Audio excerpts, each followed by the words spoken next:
guys, Laura here. I'm here to do another Top 10 Tuesday video, and this one is your top 10 audiobooks that you would recommend to others.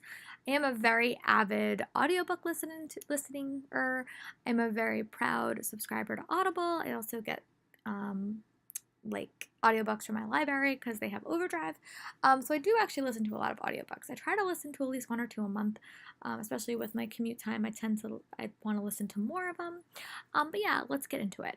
I'm not going to attach pictures, but I'm just going to tell you guys the titles, and most of these are pretty popular, so I'm sure you guys will at least have heard of them. The first audiobook I'm going to chat about is the Illuminati Files series by Amy Kaufman and Jay Kristoff. They're actually right back there. Yeah, right there. But I love these audiobooks. They're very the format of the book is really, really cool, but this audiobook has like a full cast of various narrators.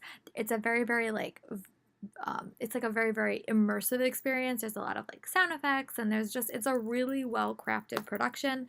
And I highly recommend the first time you read this book to read both simultaneously, physically read it and have you listen to it, because we'll just make the experience 1,000 times better.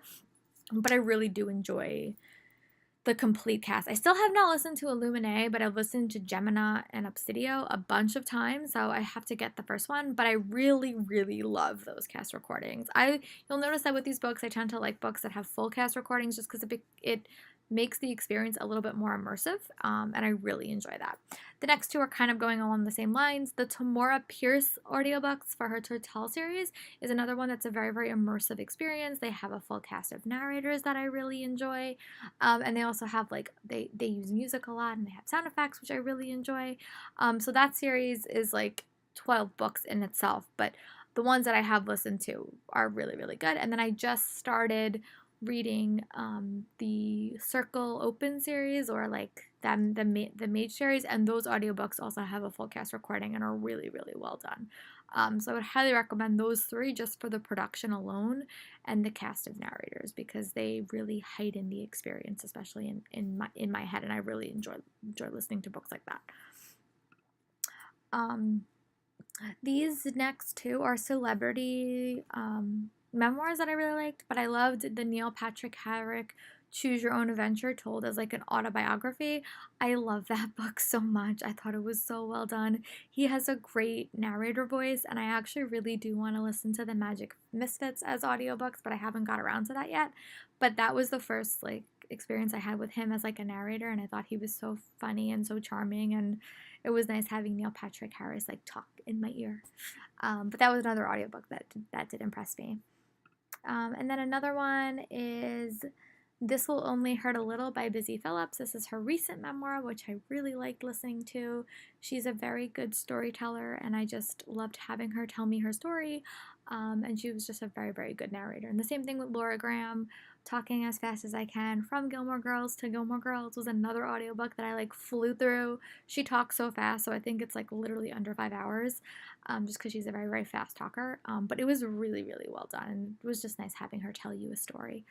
And then the next three are all series, but they're pretty popular, and I've been on a Harry Potter reread for about 3 years now. I started reading the books, and then I moved on to listening to the books, and I just really love listening to the Harry Potter audiobooks. They're just great. I have the American ones, but I really love the narrator. I think he's great, and I love the voices that he does. And just when you're having a hard day, you turn on Harry Potter and you go back to a world of magic and imagination, and it's great.